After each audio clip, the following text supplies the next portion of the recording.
நான் ஏன் பிறந்தேன் எம்ஜிஆர் சுயசரிதை பகுதி 12. இதற்கு முந்தைய பகுதிகளை ஆர்.எஸ். ராஜா டாக்கீஸ் என்ற இந்த சேனலின் பிளேலிஸ்டில் நான் ஏன் பிறந்தேன் என்ற தலைப்பின் கீழ் காணலாம். இதுவரை எம்ஜிஆர் அவர்கள் கலைவாணர் என்.எஸ். கிருஷ்ணனிடம் அடிவாங்கி அனுபவப்பட்ட கதையையும் அதன் பின்பு 2 பேரும் நண்பர்களான கதையையும் விவரித்திருந்தார். தொடர்கிறது. சென்ட்ரல் ஸ்டுடியோ விடுதியில் நான் தங்கியிருந்த காலத்தில் யாரை சந்தித்தாலும் அவரது கையை பிடித்து குலுக்கும் போது அவருக்கு தொல்லையாக இருக்கும் அளவு முரட்டுத்தனம் கலந்திருக்கும். அப்படி துன்பப்படுவதை காண்பதிலே ஒரு மகிழ்ச்சி. என்னுடைய உடல் வலிவு அவருக்கு தெரிகிறது அல்லவா?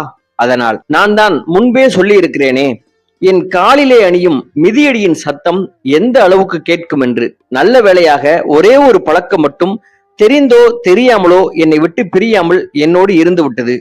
எல்லோரையும் சமநிலையில் நோக்கவும் பழகவும் விரும்பும் என்னுடைய அந்த இயல்புதான் அது.